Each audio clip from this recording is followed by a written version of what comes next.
awareness into the whole of your body. Noticing how it feels today. Be aware of the back of your body connecting down into the mat.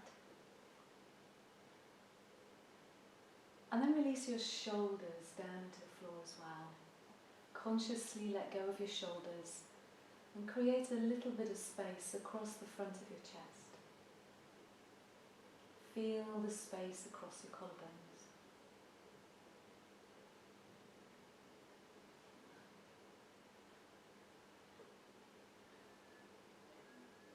And then draw your attention to your breath.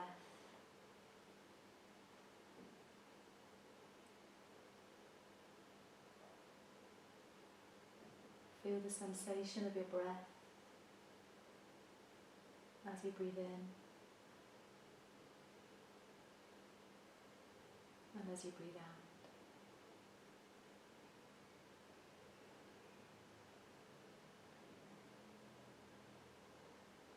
Let the breath expand into your chest, into your belly, and also into your collarbones.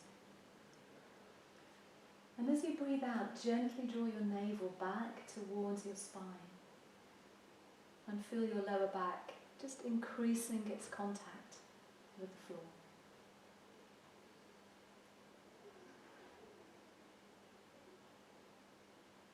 And maintain that rhythm of breathing in deeply, expanding, and breathing out, drawing the navel back into the spine, feeling the lower back pressing into the floor.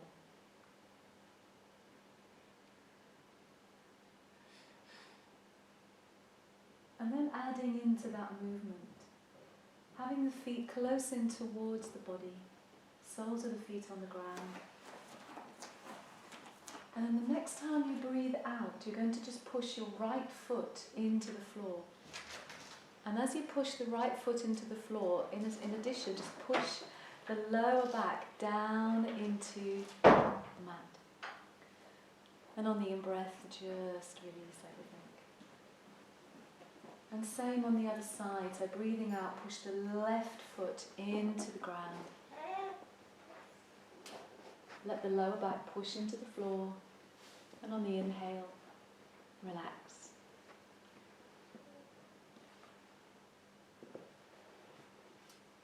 And just continue that with the next few breaths. On the out-breath, pushing one foot into the ground, trying to maintain stability through the pelvis, so making sure that your hips don't tilt up as you press the one foot into the ground. And the same on the other side, and noticing if there's any difference between the two sides. So as you work in isolation for the two sides, it's worth just seeing if one side feels weaker than the other. And if there is any imbalance and you know that one of your sides needs a little bit work than the other side, sometimes it can be the buttocks, maybe the hip flexors, may even be the hamstrings or the quads. So just repeating that one more time.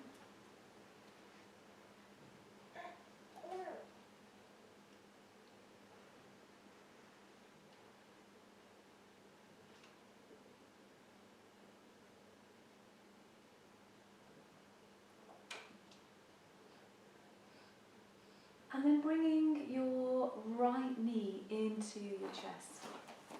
Clasping your hands around the front of your shin and just squeezing the knee into the chest.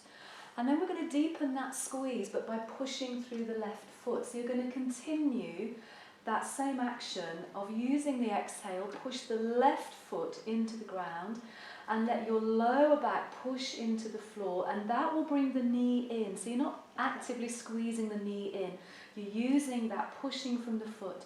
On the inhale, just relax everything and the leg will just slightly move away. So you're going to do that 5 more times, pushing through the left foot and allowing that slight rotation of the pelvis to draw the knee closer into the body. And as you breathe in, just easing off.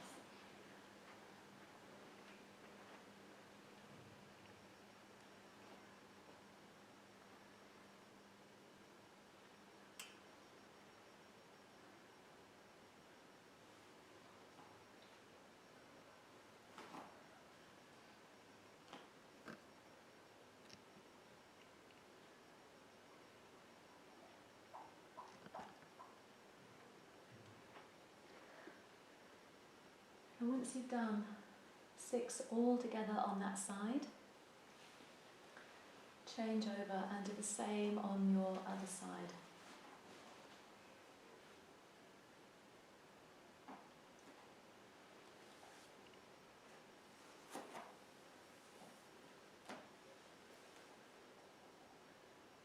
Again, noticing if it feels different on this side.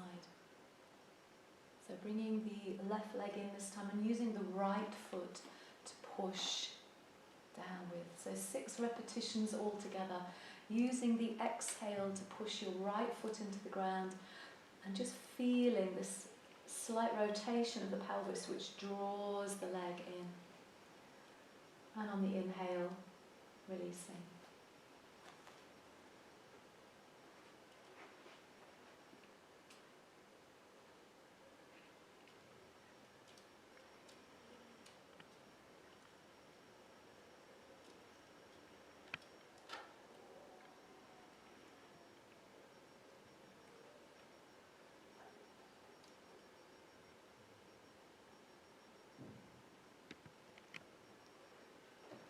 The hips stay in a stable position on the floor, not tilting, not lifting. And when you're finished, bring both feet back down.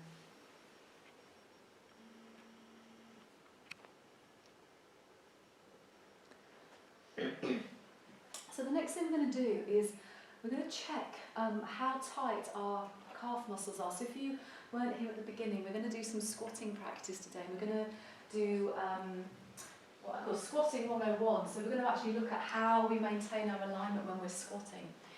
And there's a way of checking if our calf muscles are too tight, which will prevent us from actually getting into a proper squat. So you're going to bend up both of your knees onto your chest. And with the head on the ground, you're going to then straighten your shins until they're vertical. So what you want to do is get your shins completely vertical with your knees on your chest. And what we're looking with so just the shins vertical. So you might need to take the knees a little bit wider, and you want your shins vertical. So vertical is up that way, and the knees are bent. So you're looking at this. Okay, so it's like the upturned beetle. So you just want to get your knees out to the sides and the shins vertical. It's very glamorous, isn't it? Sorry. Bum on the floor, Joe. Okay, and then when you've got your shins vertical, what you want to look at is the angle of your ankle.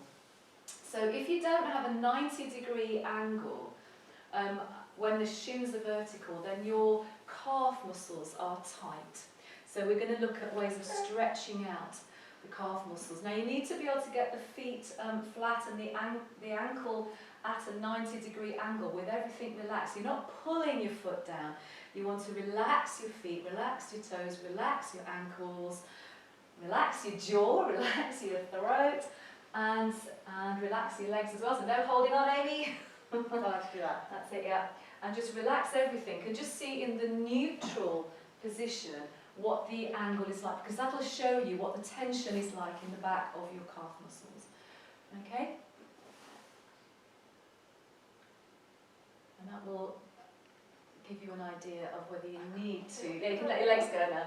It will give you an idea of some of you actually looking around will need to do the calf stretches. Lucy, yours were fine. So you've got good length in your quads, in your shins. Okay, so we're going to come back to that later on, and what we're going to do now is all the hip strengthening stuff that we've been doing for the last few weeks, but we're going to add a little bit extra into it. So you're going to come over onto your right side, or if you want to face this way, as we've done before. So coming onto your right side and supporting your head in your hands. And then bending up both of your legs to work with the clamshell first of all. So keeping the ankles together. And then we're going to do 10, knees open, knees closed, which is the top knee that lifts. So lifting the top knee on the inhale and lowering the knee on the exhale. I'm just doing 10 of these. If your muscles get tired before you've done 10, then just pay attention to that and maybe do as many as you can before it gets really uncomfortable.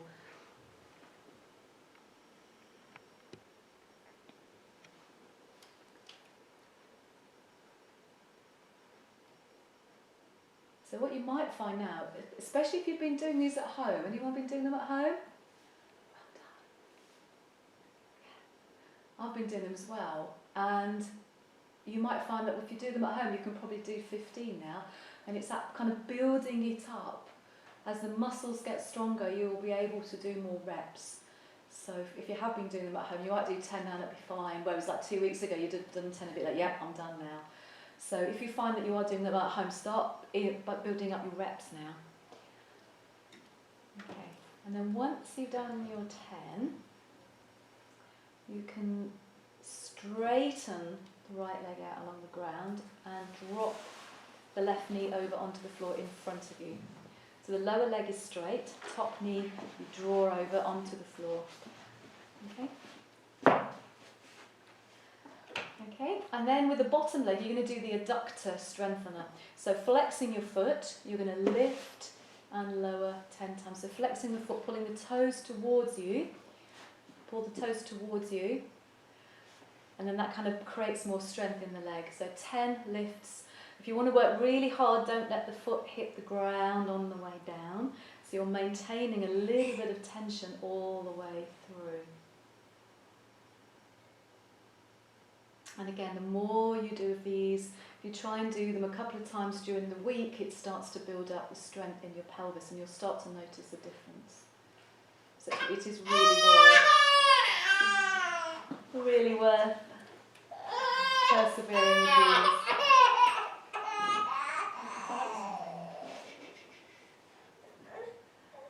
And then once you've done your 10 adductors, you're going to change the legs over. So your underneath leg is bent, the top leg is straight. So we're still on the same side, we're just going to do the upper leg. So stay as you were. We're just going to go back to the left leg. And with the right knee bent, the top leg is straight now. And we're going to do 10 of these lifts and lowers, keeping the leg only level with the hip, so you're not lifting it up very far. Are you really tired today, Amy? It just hurts my hip too much. Does it? Do you want to just do micro ones? Or I just can't lie on my hip. I just can't lie. Okay. I need a bed to lie on. It's just too hard. Okay. Do you want a blanket? I've got a nice soft blanket here. I actually that with my knees. Oh, do you have it? Yeah, let's borrow that. Thanks.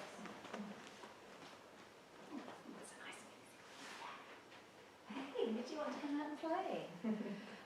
So if you fold it over, it's just the hips that hurt. Yeah. That should give you enough support. And then once you've done 10 of those, the added in thing that we're going to do now to build up this is you're actually going to do a side-to-side movement as well. So remember, you're just going as far as your hip. Don't go any higher than that, otherwise it turns into an extension. And we just want the muscles in the hips working. So once you've done your 10, you keep the leg level with your hip, parallel to the ground, and you're going to go very slowly forwards and backwards. So now we're using a different set of muscles. We're going forwards and backwards. And try to go slowly enough so that you're actually using the muscles in your legs, because it's quite easy to swing it backwards and forwards, but then you're just using the momentum to get you there. And I can tell by Marie's face, we're getting somewhere. That's a new bit. So when we start introducing different movements, because we've been doing the other things for the last couple of weeks, and if you've been doing them at home, your muscles will get stronger there. And now we've introduced a new range of movement, and your body's probably going, ooh. The burn. The burn. A new set of muscles. A new range of movement. So once you've done 10,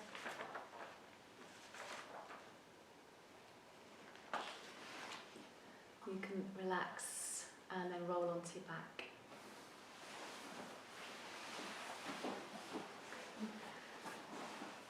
So I'm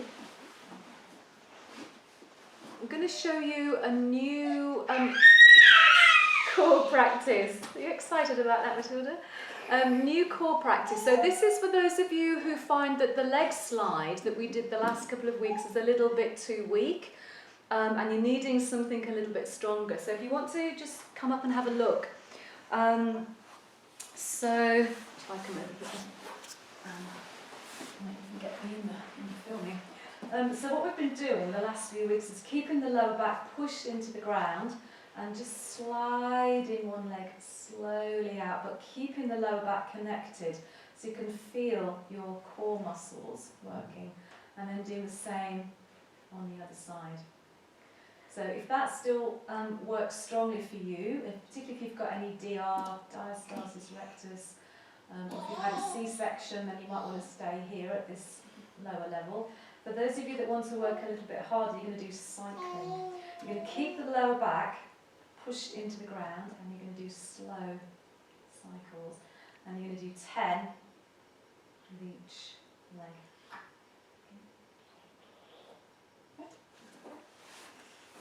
Have a go at that.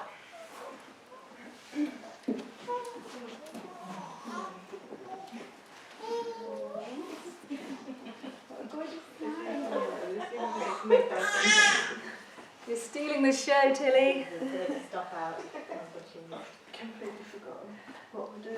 Okay, so for you, Amy, you'll need to do the leg slide. So you're going to push your lower back into the floor. Maintain it, so don't let the lower back lift up, and then you're just going to slowly slide one leg out along the ground. Keep the lower back connected, and then slowly slide it back. And then do the same on the other side. I do 10 on each leg. And all the while, you're keeping your pelvis in place using the core muscles in your stomach to stop the natural rotation of the pelvis, which is what your body will want to do, and you're resisting it with your core muscles.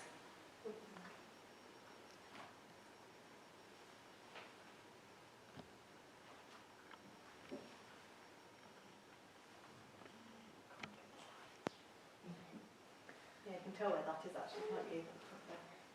Proper core muscles. And it's another good one because it's not a crunch. So again, we're still doing the core exercises and avoiding all those crunches which put too much abdominal pressure and can just be not very useful if you've got prolapse or a weak pelvic floor. You can feel the same burn as you do doing planks, can't you? Yeah, it's the same feeling, isn't it? And then once you've done your 10, whichever practice you're doing, you can then come over onto your left side, and again if you want to face this way, just swing around to the other side, and we're going to do all of that hip work on the left side. So we're starting off with the clam, so support yourself with your left hand, keep the ankles together, the knees are bent, and then just 10 clamshell lifts. So the top knee lifts up, ankles stay together on the inhale, and on the exhale bringing the knees back together.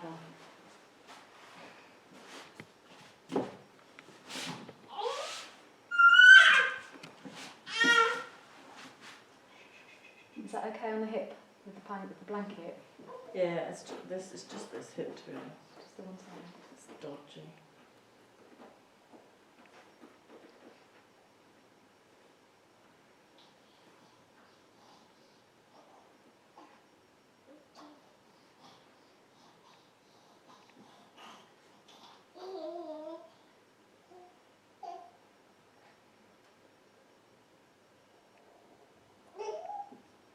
And once you've done your 10, we're going to do the adductor strengthener.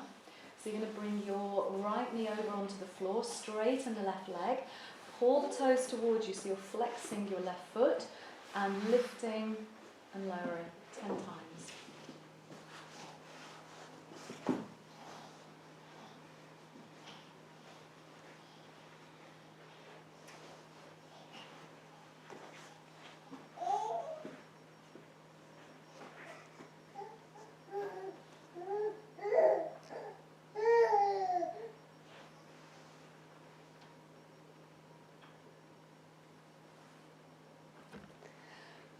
And then once you've done that, you can change the legs over again. So now your left leg is straight, the right knee is bent, and you're going to do 10 upper leg lifts, but only keeping it level with your hips. So we're not flexing the hip joints, we're just strengthening the hip flexor muscles. So you don't want to take it too high up.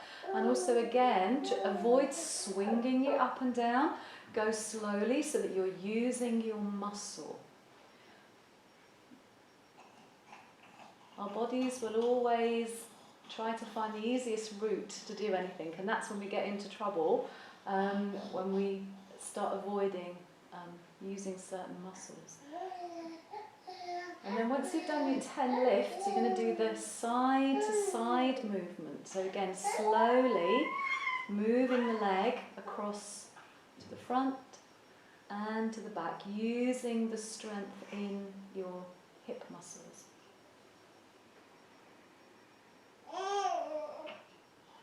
And again, the slower you do the movement, the more muscle you have to use.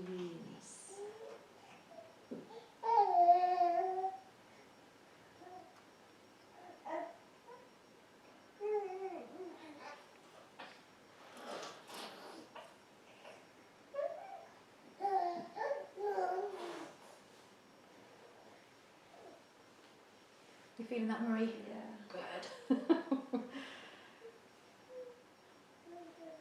It's always a good sign when you can feel it, isn't it? Okay, and then once you've done that, you're going to roll onto your back again, and you're going to do the core work a second time. If you did the cycling, you're now going to go backwards cycling. So you're going to do reverse pedaling. So again, lower back connected into the floor, knees onto your chest, and do 10 backwards pedals. If you were doing the leg slide, you're going to do 10 leg slides. So with the pedaling, try again to go as slowly as you can, because when we go quickly, we end up using momentum. And what you want to do here is to actually make your muscles do the job.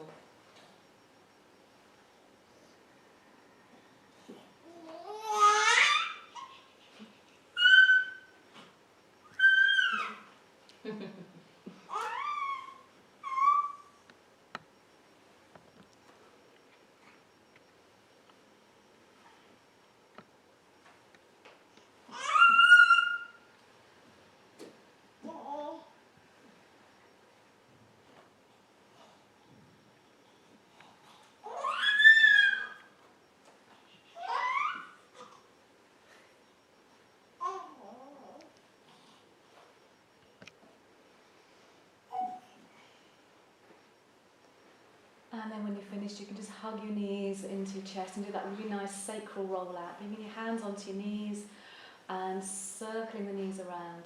So feeling the pressure of the ground against your sacrum, so you can roll out the sacral joint,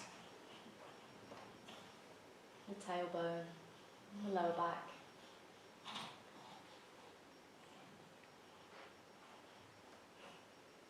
And then when you feel that you've massaged the back of your pelvis adequately, just roll over onto your side and just make your way all up onto your hands and onto your knees.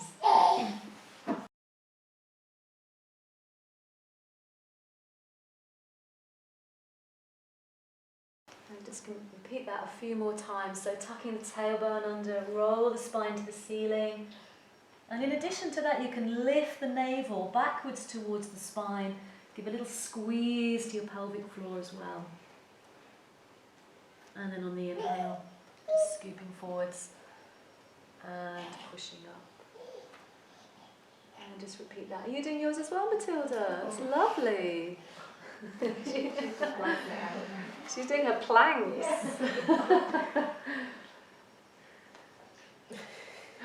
I think we need to film that, Matilda. Cool. Right, this is baby plank pose. Oh no, she's stopped. They're not very good at producing for camera, are they, baby? No. It's more planks. So the next time you come all the way up onto all fours, we're going to have a stretch for the side of your body. So you're going to walk your hands around to the right And walk them around as far as you can go, but keeping your back parallel to the ground. So try not to come up. Keep the back parallel. And when you've got round as far as you can go, just take a deep breath in and stretch into the left side of your body.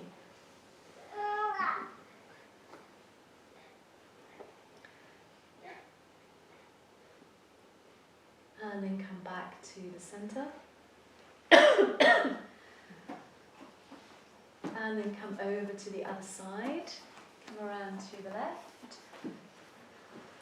And what you want to do is make sure that you're still and with your back parallel to the ground. If you come too far back, you end up lifting. You should be able to feel a side stretch through the right side of your body. And then take a deep breath in and stretch right the way through the right side of your body.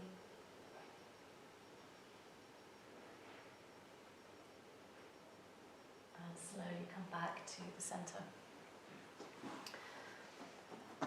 So we're going to do a U-shape movement now, which is again we're going to work on the hip flexor muscles to strengthen the pelvic girdle.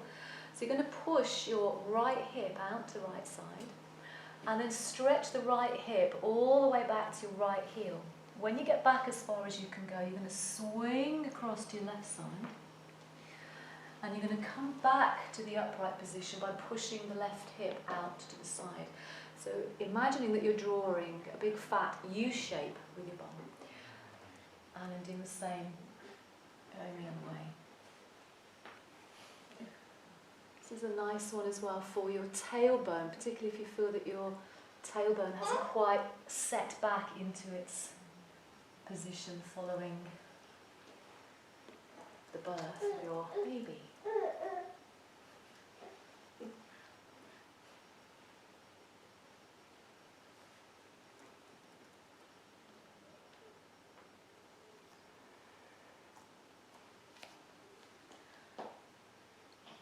And the next time you come back to the centre, you can roll the spine back to the ceiling again, stretch all the way back onto your heels. Stretch out the back of your body. And then spreading the fingers, tuck your toes under. And unless you've got any carpal tunnel issues or shoulder issues, you're just going to push back up onto all fours, tuck your toes under and lift the knees off the ground, stretching back into downward facing dog. Have a little stretch through your hamstrings. And then walk your feet forwards and walk your hands back so that you end up in the middle of your mat, dangling forwards over your legs. Keep the knees soft, keep the back round, then let go of the back of your neck, let go of your head, let go of your shoulders, and give a little bit of a wobble to your back and your neck and your shoulders. And then twist around to one side. Come back to the centre and twist around to the other side. And come back to the centre. And then you're going to slowly uncurl one vertebrae at a time, keeping the knees bent, keeping the back round, stacking one vertebrae on top of the other, coming all the way up to standing.